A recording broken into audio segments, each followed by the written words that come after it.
America's pastime is, was, and always will be shooting. Hello everyone, Finn and Flask here. So today I'm going to be talking about projectiles. And I'm also going to include recommended powder charges due to the size of your projectile. I'm going to break this down into two sections. One will be long arms and then one will be revolvers, because you have to think of these things differently. For the purposes of this video, I'm going to be talking about rifled weapons. Smoothbores generally follow the same kind of patterns, but they are slightly different. So I'm going to be talking about rifling quite a bit. So let's get the show started. When you're done watching this video about the balls and charges, you need to make sure you watch my video about patching and lubrication, because that's all crucial to developing a load. Before we get into the meat of the video, if you wish to support the channel, you should check out my eBay store where I sell muzzleloading accessories. It'll be linked in the description. You probably can't tell, but each of these balls are slightly different. You got a 5.95, a .60, and a .61. Then over here, we have a round ball and a conical. So there are two types of projectiles, generally round balls, and then you have conicals. You probably want to know why there's two different kinds. The reason why there's a difference between these two types of projectiles is it's about twist rate. So in your longer twist rates, like 1 in 66 and stuff like that, they're designed for round balls so that they can spin slowly to get to the target. And you got faster twist rates like 1 in 24 and 1 in 28, which are made for conicals. And you also have a bracket in the middle that's like a 1 in 48.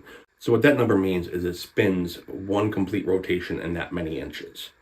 So a 1 in 24 is a faster spin. That means it makes one complete revolution in 24 inches. And then 48, and then say 66. There is, of course, intermediaries in between there. So if you're shooting a longer twist rate, they're designed for round balls. And if you're shooting a tighter twist rate, that generally means conicals. So I'm going to start with round balls. Generally speaking, you can get round balls in different sizes. And basically what it is, you want to have different sizes to figure out exactly what works best with your gun.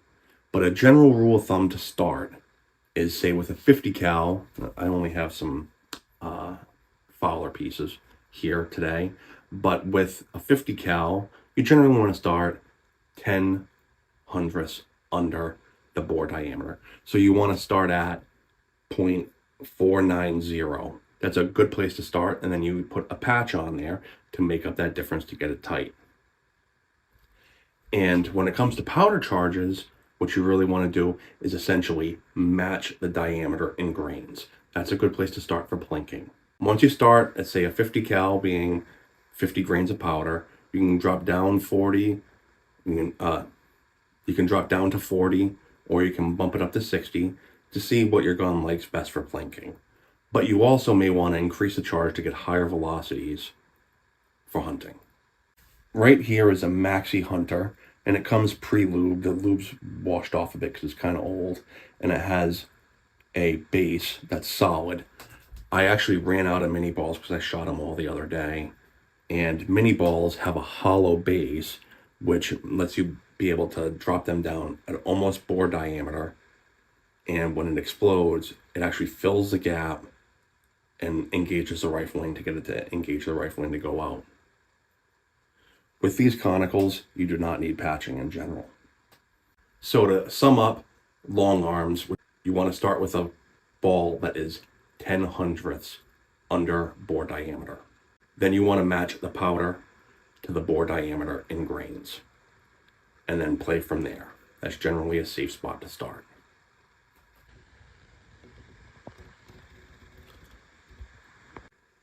When it comes to cap and ball revolvers, twist rate is not as much of a factor. When you're dealing with Italian reproductions, these twist rates are made for round balls. Pretty much all the guns are actually made for round ball shooting. When it comes to original cap and ball revolvers, they were all designed to fire paper cartridges with conical bullets. And the twist rates on most original cap and ball era revolvers were actually progressively twist. So that means it didn't stay in the same length. It actually got a little tighter as it went down the barrel. And that was for maximum stabilization of the conical bullet. When it comes to projectiles for cap and ball revolvers, it's a different story. You want things oversized. The reason why you want this is because you're not using patches in revolvers, and you want the ball to fit the diameter of the chamber completely. So with, say, a 44 cal, they have 4.51 round balls, they have 4.54 and 4.57. If you have a really tight chamber, you can get away with a 4.51 round ball. And the reason why you'd want to do a 4.51 is it's just easier to load. A 4.54 generally fits all of them well, and it's not too terribly hard to load. And then when it comes to the 4.57, you probably want a 4.57 if it's an older gun and it's got corrosion around the outside of the cylinders, so that it can actually seat in there well and get a good solid ring of lead around the chamber. You also have conicals, and these are also oversized, and there's a band there that actually breaks off when you put it into the chamber. Okay, there's also this rebate right here, and that is made for paper cartridges, because generally speaking, in the 18th century, most revolvers were fired with cartridges, and this is a historically correct cartridge for the cap and ball era. So to sum things up, when it comes to revolver shooting, you want the exact opposite that you want when it comes to long arms. You want oversized ball and oversized conicals. When it comes to powder charges in revolvers, that's a different story. You generally do not match the powder grains to the diameter. It's more about chamber size. So generally speaking, when you load a black powder revolver, you want the ball just about flush to the end of the chamber. And on most cap and ball revolvers in 44, it's right around 30 grains. Thank you very much for watching. I hope you appreciate my channel. And if you really do appreciate my channel, it'd be great if you liked, subscribed, and shared these videos with friends, because it really helps with the algorithm and helps promote my channel. Thank you very much for watching, and have a wonderful day.